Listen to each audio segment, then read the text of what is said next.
They say lightning never strikes twice, but this wasn't lightning. This was something colder, older, hungrier. I am Detective Drayk, and when the second body showed up in Berkeley, hands bound, shirt removed, a symbol carved just beneath the collarbone, I didn't need a press release to tell me what I was staring at. The Zodiac, or something pretending to be him. The original Zodiac vanished in the 70s, leaving behind taunting ciphers and a body count that outlived its headlines. But this wasn't nostalgia. This was reinvention. The killer had adapted. No letters to the Chronicle, no phone calls, just a burner phone left on the chest of each victim, unlocked and waiting for us, with a single app open. Notes. Each message began the same way. I'm still having fun. The second note read, "Do you believe in ghosts, detective?" I didn't tell the others. Not yet.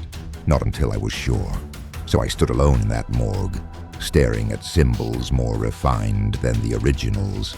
Cleaner, almost surgical. And that's when it hit me. These weren't the work of a madman spiraling. They were the work of someone meticulous, someone evolving, someone who'd studied not just the Zodiac, but all of us. Third body dropped 2 nights later, south of Market Street. Same symbol, same phone. But this time the phone had a video.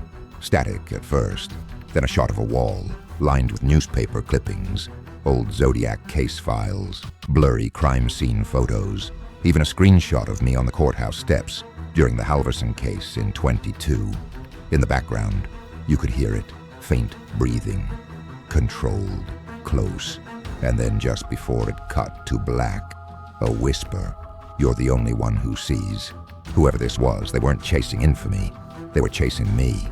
I went back through the old letters, every symbol, every cipher, cross-referenced handwriting, phrasing, sentence rhythms. Nothing matched. But in the third message, buried in the metadata of the video, I found GPS coordinates. Not to the next victim, but to a parking garage in Vallejo. Level 4, row C. That's where I found it. A perfectly preserved 1969 Vallejo PD case folder, filed under a different name, long forgotten.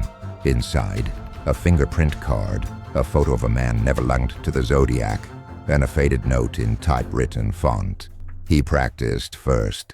Beneath it, a small modern sticky note, handwritten, "The dead teach the living." That's when I stopped thinking this was a copycat. I started thinking this was a student. Someone born decades later.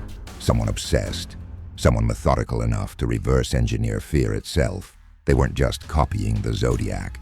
They were improving on him, perfecting him, making him immortal. And they were watching me do it. We set a trap. Fake broadcast. Fake letter leak. Said we found a break in the case. DNA on one of the envelopes. Claimed we had a suspect in custody. The next night my phone lit up. Unknown number. Just one message. You made your move. Now it's my turn.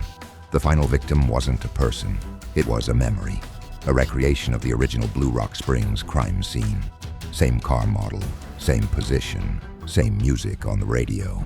But this time, no bodies. Just mannequins. Surgical precision again. No fingerprints. No trace. Except one thing, my name, written on the rearview mirror in reverse. I stood there as the rain came down, and in the distance I could hear sirens, and something else, laughter. Not the loud, maniacal kind, the quiet kind, the kind that knows it's already 3 moves ahead. So no, I don't think the Zodiac came back. I think someone built a new one, out of fear, out of obsession, out of us.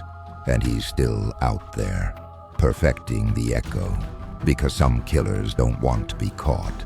They want to be remembered, and some shadows, they never leave.